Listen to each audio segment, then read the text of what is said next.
The doctor did some checks and they came back and they said, "Sir, you are about to go into a heart attack," which was like, you know, surprising to me. I was shocked. I thought normally these things happen to people 50, 60 years.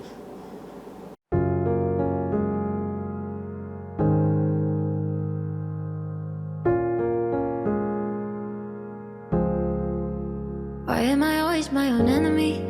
Stronger is something I wanna be. Hope keeps on breaking on the kitchen floor. I want more than this. I'm not good at being nice to me. Always something else I wanna be. Every time it's different than before. I get torn from it. Ooh, I got knocked down again. Ooh, but I get back up from it. I'm an electrical technician. I'm married to a wonderful lady there, Sandra. I have a beautiful daughter, Sarah. Both parents were hardworking. We didn't have much to say, lavish. So you'll see your parents going to work and coming back, working hard every day, your mom and your dad. So that put us in a kind of mood to try to do better for ourselves, and they wanted better for us. Being from an East Indian descent family, right? We have a tradition: breakfast and dinner is rotis, morning and night, and then we had a hefty lunch, you know? So there wasn't anything in pertaining to dietary or how much calories you're taking, was in nutrition.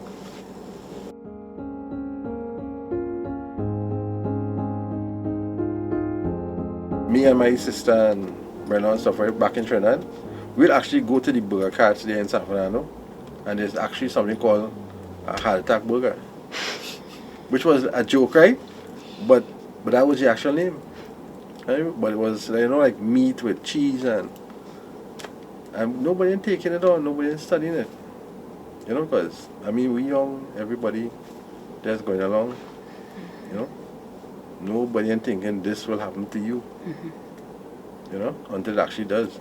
My dad, he had diabetes, right? And that with diabetes comes all the other complications with your kidneys, the eyesight, the stuff. And although that should have been a wake-up call for us, the children, I'm not sure why it didn't, right? And then my mom, she had asthma, right? But both of them, they died of the doctor said a massive heart attack, right? Because one, because of his problems, and then my mom now, she had asthma. So, you have to go to the hospital when your asthma is really bad. So I think she went 2 nights straight, and that injection, the heart just couldn't handle it. This is your tradition, and this is what you do. This is not like, some people think it's just a stereotype with, we just saying other people like foreigners will sit down with a nice little plate with just some eggs and eat a toast, and that's breakfast for them. But not for us, Only to behold that we actually putting ourselves in more problems. And the signs are all out there, There's labels on the food, labels on the drink, everything's telling you that this has so much of sugar, this has so much of carbs, Even the food preparation with all the cheese and stuff. But it just don't pay any attention. We just consume it.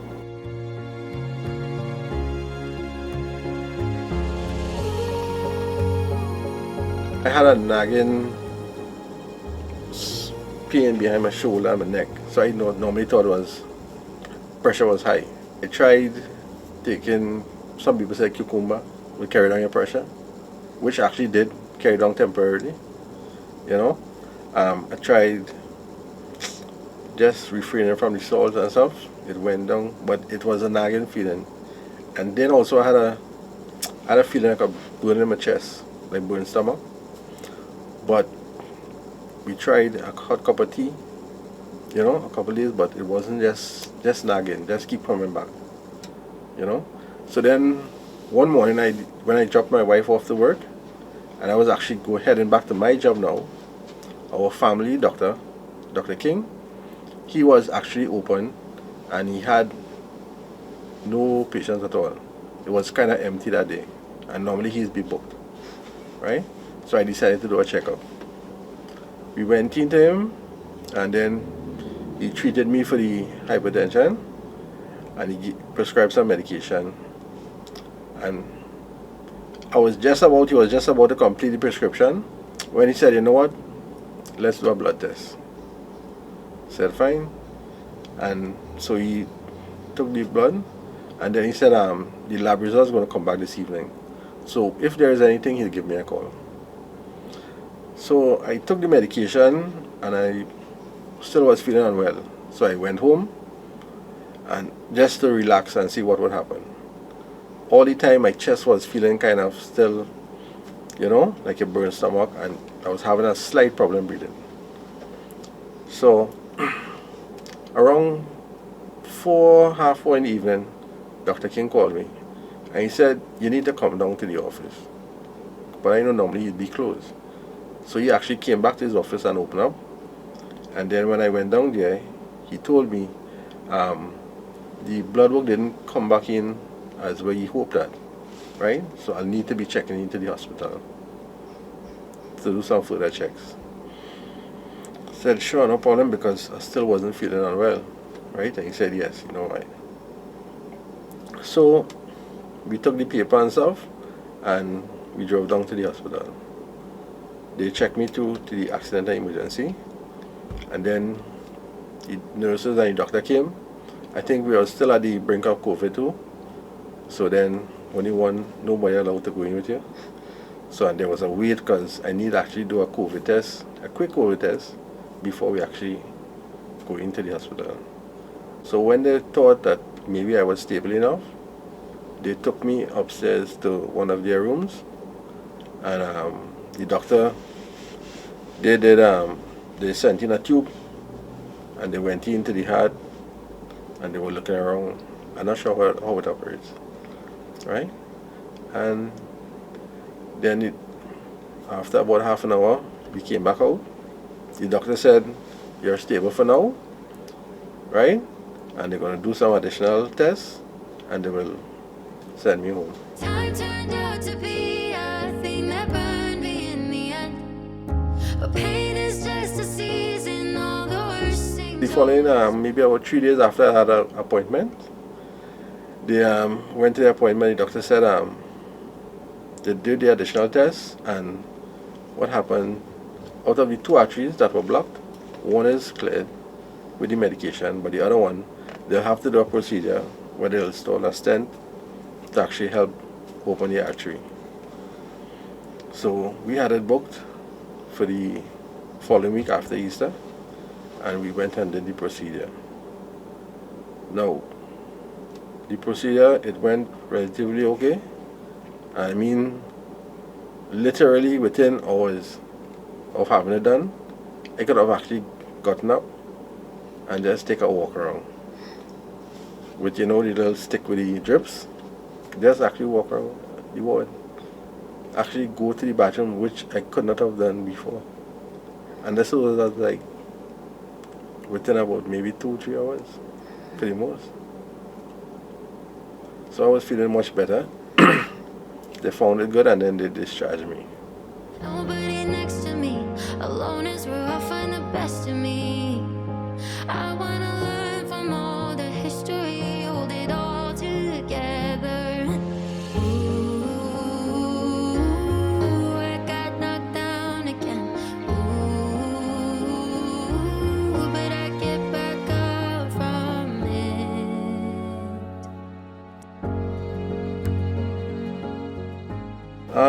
After that procedure, the doctor, he referred me to the Heart and Stroke Foundation, right?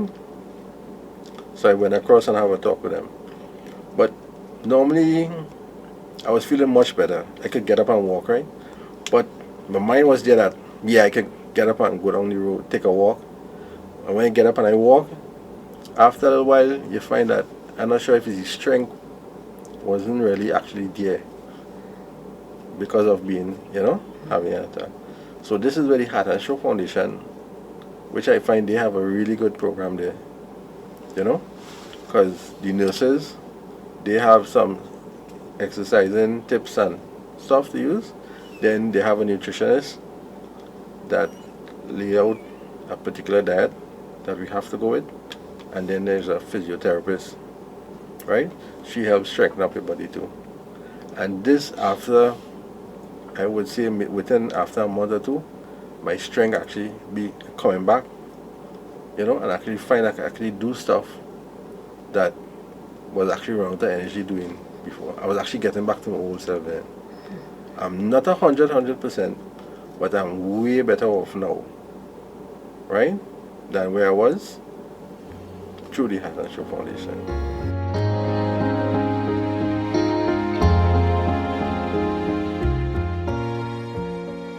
Oh, that I think was almost close to 360, because you went right around and then down the road again, because there's no, all the routine was done, all the starches, all the carbs, sugar, everything I had to cut out, which was kind of drastic for me, because no wonder I was still looking around,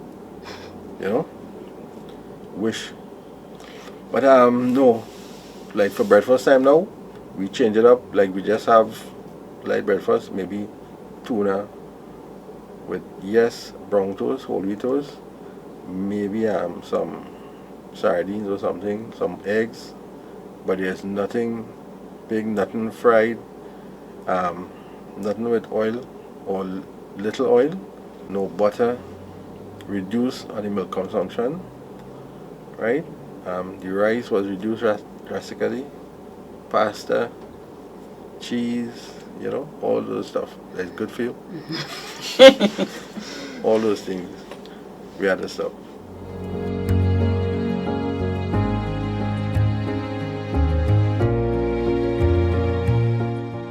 My exercise before was actually close to zero, to none. Although I had a treadmill for about 5-6 years. We bought a treadmill. Wife saw the App King Pro and the, CPC. Bought all that, is there, does. Now, when I'm finished with Heart and Stroke, I go to Heart and Stroke 3 days for the week.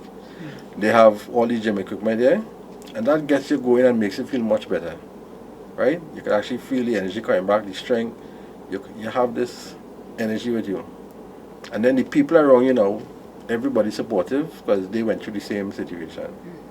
So if you could only do 5 minutes on a machine, or maybe just lift up 10 pounds or 5 pounds, that is fine. They still get encouragement. So now, when I exercise there 3 days of the week, maybe on a weekend, or sometime during the week, in the night when I finish work, I actually jump on our treadmill home now, and just probably do a 15 minutes walk. It's not a strenuous walk or anything, it's just 15 minutes, just to put in extra. Because from where I am, I'm still not comfortable to where I is right now. So I would still love to trim down a little bit.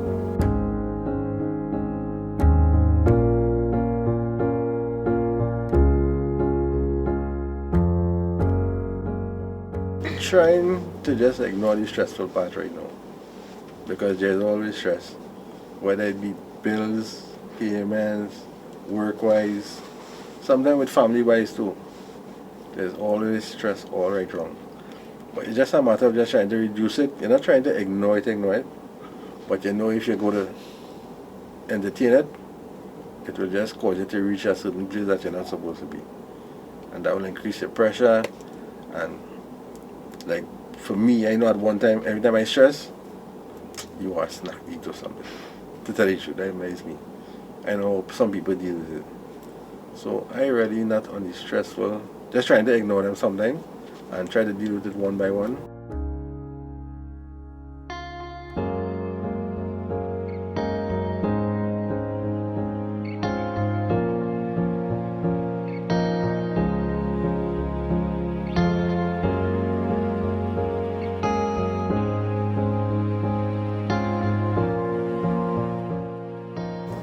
My daughter, on the other hand, now she was chubby before, right? But I'm not sure what got into her, if it was my heart attack or if it was just she reading up about it. And then she actually started going online and doing those aerobics and exercising and stuff. And then she actually started using treadmill before me. But he's still walking on the treadmill. She's actually running the treadmill at full speed. You know? And she is slim and trim, you know? And she's watching what she eats and stuff.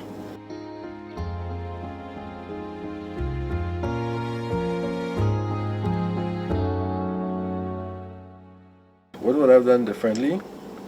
I would say first to begin, the consumption, your nutrition. Yes, you would have breakfast, lunch, and dinner. It was big, right? But then during that time too, we also had something called a snack. But then our snack was probably almost like a meal. And then when I used to work in construction, we was like having, you know, the soft drinks, morning, lunch, evening, but between two. And when you check it, you consume like about 4 or 5 soft drinks a day. And when you actually tally it up with the sugar amount content, it wasn't good for your body. Then the food wise now, you're having all this, the pie, yes, the cheese, you have the rice, you have ribs, you have this, then you have ice cream, dessert, everything. And I never used to exercise before. So that would have played a big part in trying to help me maintain that level of fitness. I would just tell them don't ignore the signs. There are signs and posters all over that we pass straight every day and we just choose to ignore it. Although they're there. Everybody's trying their best, right? To guide accordingly what nutrients have in each item that we buy, consume every single day.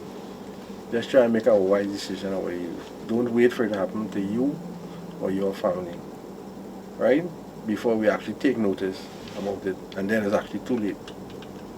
You know? Always try to be proactive instead of reactive. You know, and just try and stay away from that. Keep mobile, keep exercising, and try to incorporate the whole family into it, and get everybody moving as a group. Because if you can do it to your family, and they spread it to their friends and their family, then you'll actually have a more healthier community or group of people. You know, and everybody will live a more enjoyable life and longer, hopefully.